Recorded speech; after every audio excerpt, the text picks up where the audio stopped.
आपका स्वागत है लोकेश सर की क्लास में। और आप देख रहे हैं 6th क्लास की एनसीईआरटी ज्योग्राफी की समरी। और आज हम लोग इसके अंदर स्टार्ट करने वाले हैं प्लैनेट। अगर आप पहली बार इस वीडियो को देख रहे हैं तो सबसे पहले जो डिस्क्रिप्शन बॉक्स के अंदर लिंक दे रखी हैं, आप पुराने वीडियो देख लें। मैं आप लोगों को शॉर्ट रिकेप में बता देता हूँ कि क्या क्या हम लोगों ने पढ़ लिया है। तो ज्योग्राफी में आप लोगों को पढ़ा चुका हूँ। ज्योग्राफी क्या है, दो शब्द से मिलकर बना है, जी और ग्राफिया, जिसका मतलब होता है द अर्थ इन राइटिंग। उसके अलावा जियोलॉजी, जियोमेट्री के बारे में भी मैंने आप लोगों को बताया था। मैंने सेलेस्टियल बॉडीज़ आप लोगों को बताई कि सेलेस्टियल बॉडीज़ क्या होती हैं, और उसी के साथ साथ स्टार्स किसको हम लोग बोलते हैं। Body having on heat and light is called stars. और उसके बाद में स्टार्स के बाद में मैंने आपको कॉन्स्टलेशंस के बारे में बताया था। कॉन्स्टलेशंस कंप्लीट करवा के मैंने आप लोगों को पोल स्टार्स के बारे में बताया, आप लोग जानते होंगे।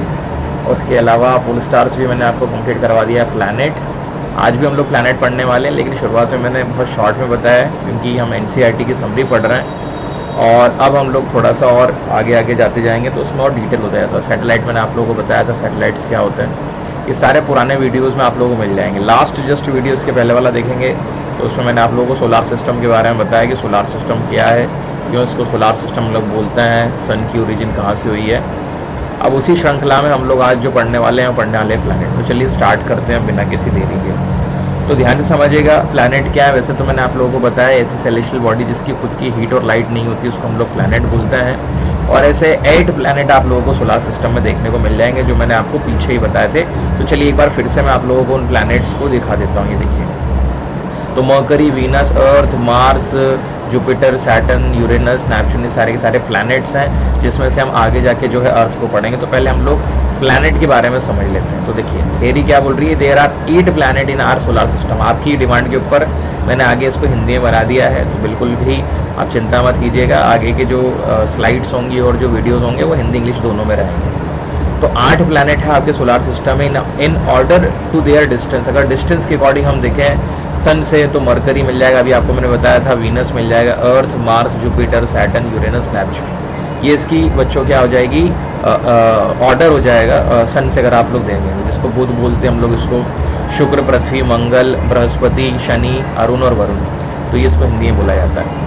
All the 8 planets of the solar system move around the sun in the fix path. और सारे के सारे 8 प्लैनेट जो हैं एक फिक्स पाथ में क्या करते रहते हैं, मूव करते रहते हैं। तो ये भी आप लोगों को पता होना चाहिए, इनकी एक फिक्स पाथ है। दिस पाथ आर इलॉक्टेड, और इसको हम लोग इलॉक्टेड पाथ बोलते हैं। They are called orbits. ठीक, उसके आते हैं Mercury is the nearest to the sun. अगर आपसे पूछे कोई कि सन के सबसे नज़दीक प्लैनेट कौन सा है, तो आपको याद रखना है मरकरी है। और 88 दिन में 88 डेज में जो है ये एक राउंड कंप्लीट कर लेता है। मतलब सर, मतलब जैसे 365 दिन जो है अर्थ को लगते हैं ना पूरे रिवॉल्व करने में सन को, तो उसी के लिए आप देखेंगे कि 88 डेज जो हैं वो मरकरी को लग जाते हैं, सिर्फ और सिर्फ एक साल पूरा कंप्लीट करने। मतलब अगर आप मरकरी पे होते तो 88 दिन में, मतलब लगभग आप मान के चले 2.5 महीने में जो है हमारा, 2.5 महीने भी क्यों बोले, 88 और 2 90 हो जाएंगे। तो 3 महीने में हम लोग जो है क्या कर सकते थे, एक साल को कंप्लीट कर सकते थे अगर मरकरी पे होते हम लोग। तो वीनस जो है कंसीडर्ड एज अर्थ ट्विंस। याद रखिए, प्रश्न कई बार आता है इसमें से किसको अर्थ ट्विंस बोला जाता है, पृथ्वी की जुड़वा बहन किसको बोला जाता है,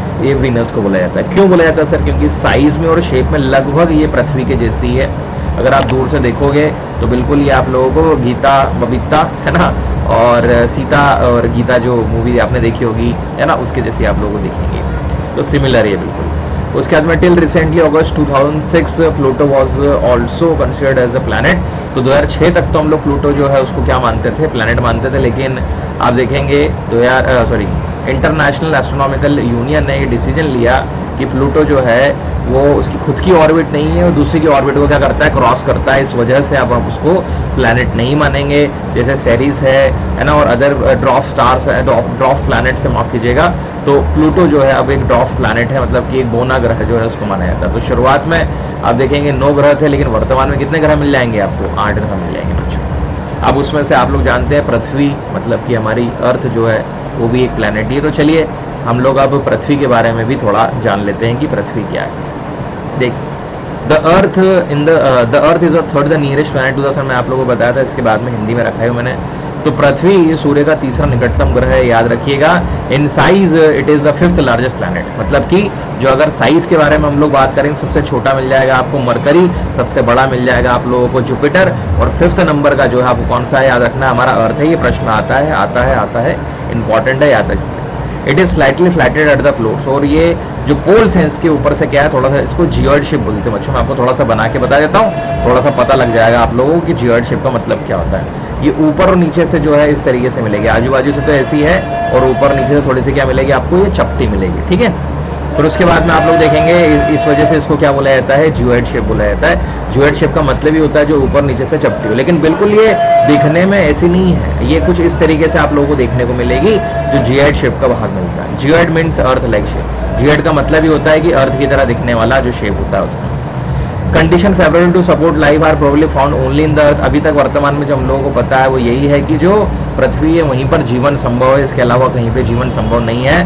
the earth is neither too hot not too cold, और इसकी विशेषता है कि बहुत ज़्यादा गर्म भी नहीं है तो बहुत ज़्यादा ठंडी भी नहीं है ये, क्योंकि अपनी एक्सिस पे रोटेट हो रही है और 23.5 डिग्री, अभी आगे आगे आपको बताऊंगा मैं जब हम लोग ग्लोब पढ़ेंगे पूरी तरीके से लैटिट्यूड लॉन्गिट्यूड, तो ये कैसे पूरी तरीके से हॉट नहीं होती, कैसे पूरी तरीके से कोल्ड नहीं होती है, ये आपको वहाँ पर बताऊंगा मैं। It has water and air which are very essential for our survival, आप लोग जानते हैं कि यहाँ पे पृथ्वी पे आपको पानी और हवा मिलेगी जो हमारे सर्वाइवल के लिए बहुत ज़्यादा इंपॉर्टेंट है, बिना इसके तो हम लोग सर्वाइव भी नहीं कर सकते। The air has life supporting gas like oxygen, और यहाँ पर आप देखेंगे हवा में तो ऑक्सीजन भी आप लोगों को मिलेगा, क्योंकि हम मानव सभी के सभी क्या करते हैं, ऑक्सीजन लेते हैं, कार्बन डाइऑक्साइड छोड़ते हैं, और जो पेड़ है वो कार्बन डाइऑक्साइड लेते हैं और ऑक्सीजन छोड़ते हैं, तो ये बैलेंस बनाने का भी काम करते हैं यहाँ पर आप देखेंगे। Because of this reason the earth is a unique planet in the solar system, और इन्हीं कुछ कारणों की वजह से आप देखेंगे जो अर्थ है वो क्या है, यूनिक प्लैनेट है। वो क्वेश्चन पूछेगा बताओ 8 प्लैनेट में से कौन सा यूनिक प्लैनेट है, तो आपको क्या लगा कि आ जाएगा, अर्थ जो है हमारा वो क्या हो जाएगा, यूनिक प्लैनेट हो जाएगा। From the outer space the earth appear blue because it's 2/3 surface of the covered वाला, और अगर आप जब इसको आउटर स्पेस से देखेंगे तो इसका 2/3 हिस्सा पानी से ढका, इस वजह से ये ब्लू दिखाई देती है, ठीक है। इसको ब्लू प्लैनेट भी बोला, therefore the earth is also known as a blue planet, ठीक। अब अगला जो टॉपिक होगा हमारा वो होगा मून, इसके बारे में आपको मैं नेक्स्ट वीडियो में बताऊंगा। उम्मीद है कि आप लोगों को ये वीडियो पसंद आया होगा, अगर पसंद आया तो अपने दोस्तों के साथ में शेयर करें, लाइक करें, कमेंट करके मुझे बताएं कि और कौन सी समरी आप पढ़ना चाहते हैं, और लोकेश सर यूट्यूब चैनल को आप लोग सब्सक्राइब कर लें, बेल आइकन को दबाएं जिससे सबसे पहले नोटिफिकेशन आप लोगों को मिले। बहुत बहुत धन्यवाद आप लोगों का। जय हिंद, जय भारत, थैंक यू।